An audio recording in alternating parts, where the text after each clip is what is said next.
I'm Sapphire. Want to hear something scary? Upper and Lower Melinda. The following story was inspired by a submission from Sophie. I lived in a small town. Like most small towns, it had its fair share of urban legends.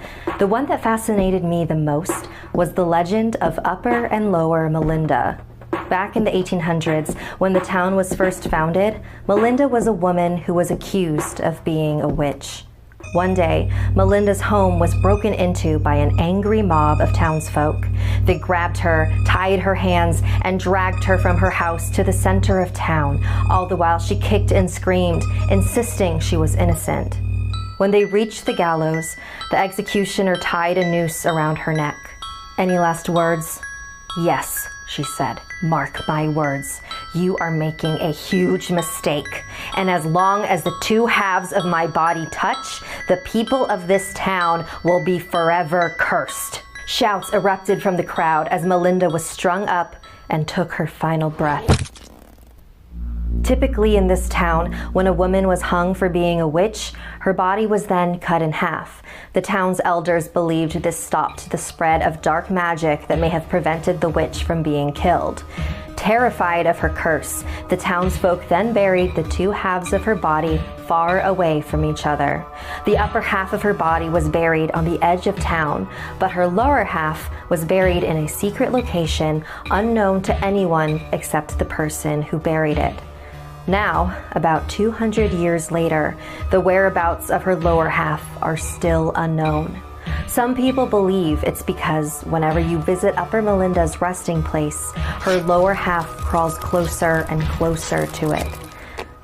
I wasn't sure if I believed any of this, but I love a good spooky legend. So one fall afternoon, I decided to pay a visit to Upper Melinda to see if there really was a marked grave. I traveled to the old abandoned barn all the way at the edge of town. As soon as I reached the tomb, the clear autumn sky turned dark and gray. The breeze quickly gained speed and swirled around her, and I could have sworn I heard the wind sound like a whisper.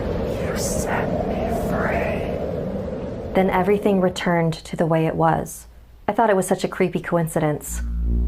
The next morning, my alarm didn't go off, so I woke up late. I realized that I had missed my bus, so my mom offered to take me to school. When we got there, we learned that the bus I was supposed to be on was in an accident. Apparently, the bus driver had forgotten to take his insulin that morning and went into shock behind the wheel, causing the bus to crash. Several students were seriously injured, and one was killed. I felt horrible, but also very lucky. And over the next month, strange things kept happening all over town. Car accidents, house fires, power outages. Everyone around me was either getting horribly injured or brutally murdered. But somehow, I was immune to all the bad luck. Then I remembered the night I visited Upper Melinda. The legend. The voice. You set me free. I was the final visit that brought Melinda's two halves back together. And now, everyone in town was cursed, except for me. I should be happy that nothing bad is going to happen to me, but I'm not. I still have to watch my loved ones suffer and die gruesome, unjustified deaths. And that was its own curse. Thank you to all of our patrons.